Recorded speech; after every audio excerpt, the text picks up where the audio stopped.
De retour avec notre thème, ça brûle, ça pique, hein, l'urticaire. Est-ce que ça pique l'urticaire? Mais ça pique effectivement. On va écouter Christian. Bonjour les docteurs. Quand il fait froid, je fais des plaques rouges et je me gratte sans arrêt. Alors, il faut que je m'habille de la tête aux pieds.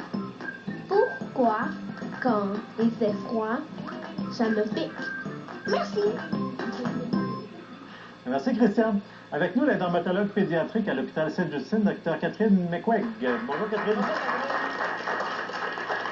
Donc, Christian, ce qu'il semble avoir, c'est de l'urticaire au froid. Est-ce qu'on peut rappeler au monde qu'est-ce que l'urticaire au froid? Donc, l'urticaire au froid, c'est des plaques orsillées transitoires qui démangent beaucoup.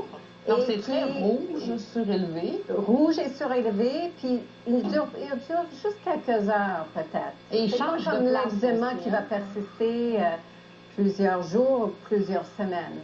Et puis, c'est aux endroits exposés au froid. Oui, puis c'est des plaques aussi qui peuvent changer d'endroit. Tout à fait. Ils ne sont pas rugueuses du tout au toucher. Hein? C'est des plaques plutôt douces par opposition aux plaques d'eczéma qui seraient des plaques plutôt rugueuses Tout à fait. Et très un peu blanchâtres.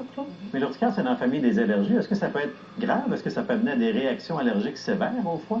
La majorité de cas d'urticaire au froid sont localisés, à la peau exposée. À la peau, oui. Mais si l'exposition est grande, il se peut qu'on ait une réaction généralisée et l'enfant peut même avoir une baisse de tension et s'évanouir. Donc, une vraie réaction, le côté anaphylactique, une réaction allergique sévère, ça peut arriver, mais c'est rare. Oui, tout à fait. Heureusement que c'est rare. Oui, c'est ça, mais on s'entend qu'on vit quand même dans un pays froid, là. Donc, ça devient un casse-tête à un moment donné. Il faut. C'est quoi les trucs pour les parents, pour Christian? Donc, de mettre beaucoup de niveaux de vêtements protecteurs. Comme il nous le montrait si bien. Ensuite, d'éviter les grands froids, peut-être choisir une activité dehors à un autre moment. Éviter des boissons très froides, des glaçons. Donc, même en été, des glaçons, ça pourrait causer une réaction? Chez certaines personnes très sensibles. Et bien sûr, les antihistamines non sédatives sont très utiles. Donc, pour ceux qui n'endorment pas, donc ceux qui sont en vente à la pharmacie, là, comme on a ici en exemple. Tout à fait. Donc, on leur donne en prévention, on leur donne avant même quand on sait qu'ils vont aller dehors au froid. C'est ça.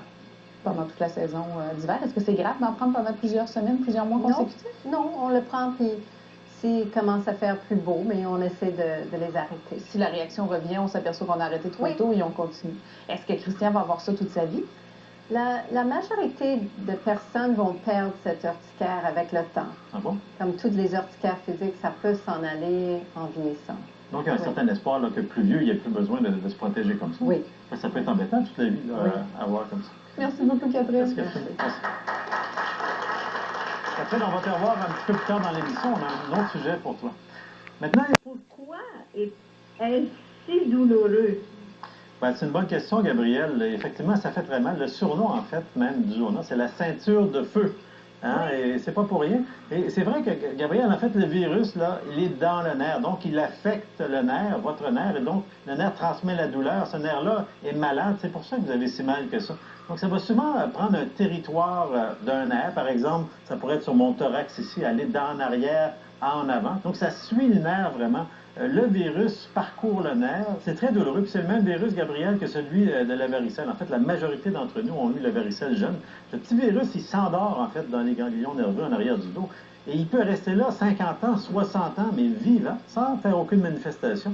Et à un moment donné, ce virus-là va se réveiller, Gabriel. Il va infecter le nerf, il va donner ce que vous ressentez. Des fois, c'est après une maladie, un stress majeur, mais des fois, ça arrive dans un ciel bleu, en fait.